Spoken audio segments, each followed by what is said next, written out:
Lecture du livre du prophète Malachie. Ainsi parle le Seigneur Dieu. Voici que j'envoie mon messager pour qu'il prépare le chemin devant moi.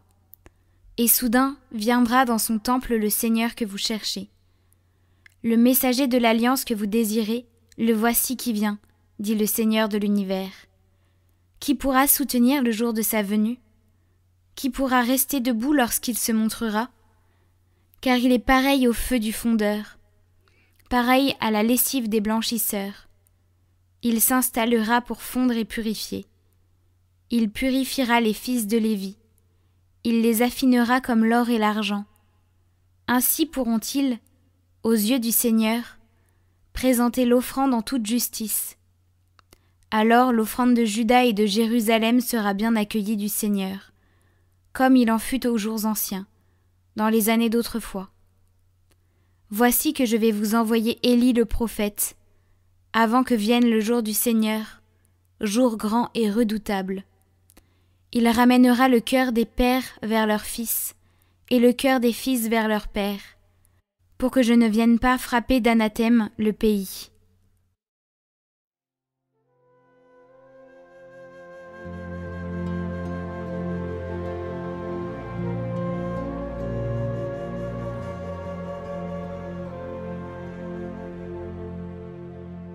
Redressez-vous et relevez la tête, car votre rédemption est proche. Seigneur, enseigne-moi tes voies, fais-moi connaître ta route. Dirige-moi par ta vérité, enseigne-moi. Car tu es le Dieu qui me sauve.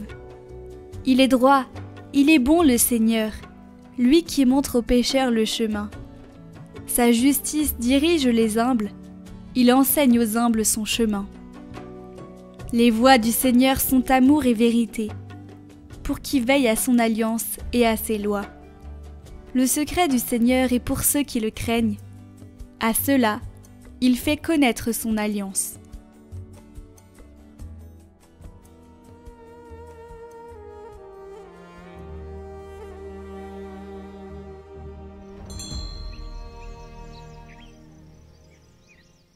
Évangile de Jésus-Christ selon saint Luc. Quand fut accompli le temps où Élisabeth devait enfanter, elle mit au monde un fils. Ses voisins et sa famille apprirent que le Seigneur lui avait montré la grandeur de sa miséricorde, et ils se réjouissaient avec elle. Le 8e jour, ils vinrent pour la circoncision de l'enfant. Ils voulaient l'appeler Zacharie, du nom de son père. Mais sa mère prit la parole et déclara : « Non, il s'appellera Jean. » On lui dit : « Personne dans ta famille ne porte ce nom-là. » On demandait par signe au père comment il voulait l'appeler. Il se fit donner une tablette sur laquelle il écrivit : « Jean est son nom. » Et tout le monde en fut étonné.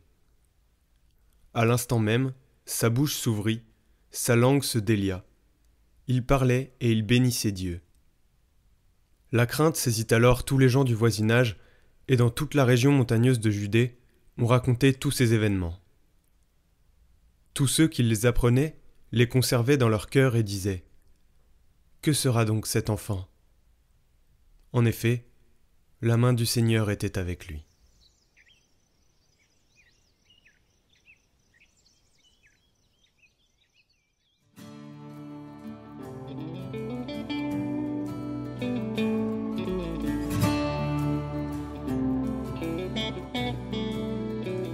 Il parlait et il bénissait Dieu. Par sa naissance, saint Jean mit fin au silence de Zacharie. Désormais, ne pouvait plus se taire. Cela lui engendra la voix criant dans le désert et annonçant d'avance la venue du Christ. Mais comme l'incrédulité à son sujet avait enchaîné la langue du Père tout d'abord, sa manifestation lui redonne la liberté. Ainsi fut annoncée puis enfantée la voix du Verbe, le précurseur de la clarté qui intercède pour nos âmes. En ce jour, la voix du Verbe délie la voix paternelle enchaînée par son manque de foi.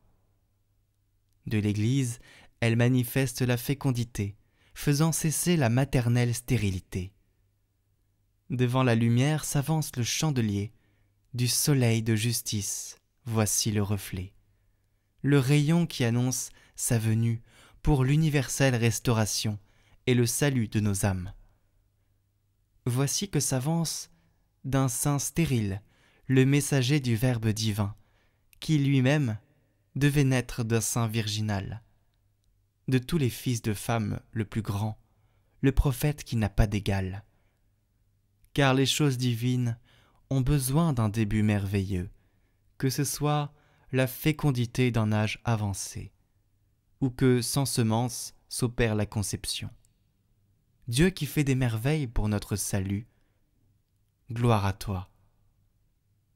Apôtre universel, objet de l'annonce de Gabriel, rejeton de la stérile et plus beau fleuron du désert, ami intime de l'époux, prophète digne d'acclamation, prie le Christ de prendre nos âmes en pitié.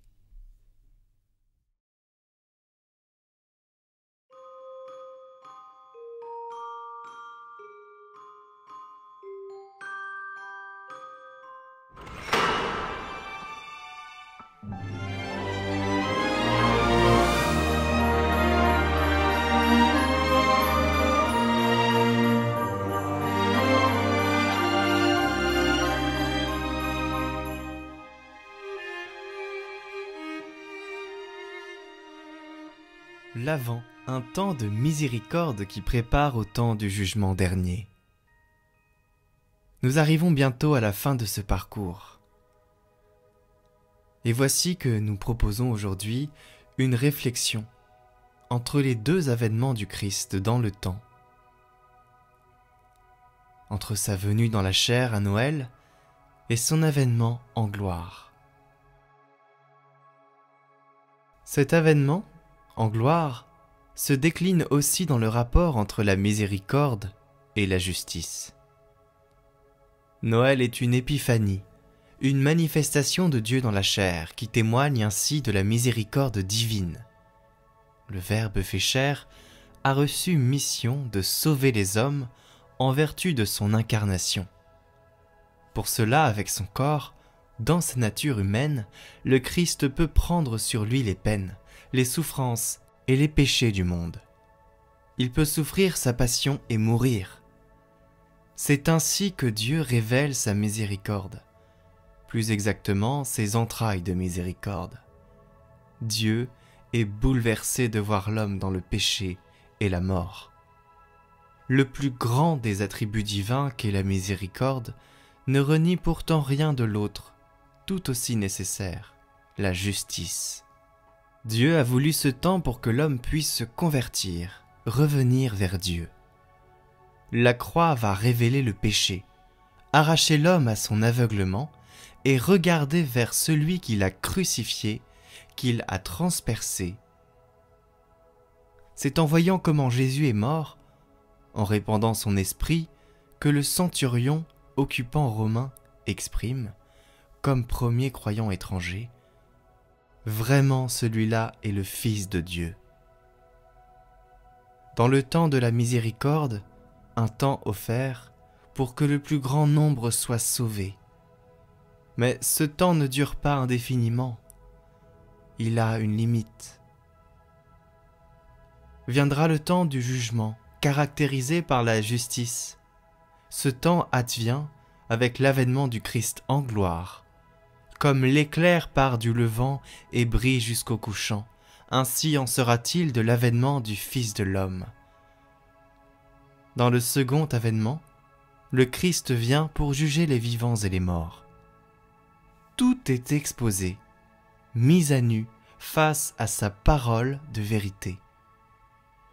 Il n'y a plus de temps pour changer, pour se convertir. Avec la plénitude de la vérité, tous nos actes seront mesurés, pesés, selon sa vérité et sa bonté. Le temps de la miséricorde aura préparé le cœur de celui qui aime Dieu. Il ne craint pas le second avènement, car Dieu l'a déjà jugé et accordé sa grâce pour le faire correspondre à son amour. Alors, puisqu'aujourd'hui, nous sommes dans le temps de miséricorde, nous vous proposons de réfléchir. Oui, de réfléchir à votre situation sur la terre, de réfléchir à la parole de vérité du Christ et d'essayer de voir en vous si cette vérité est considérée ou si justement on se met des limites, on se met des œillères, on ne veut pas voir. Alors aujourd'hui, avec une petite réflexion de 2 minutes, essayons de voir comment nous pouvons nous laisser envahir par cette miséricorde.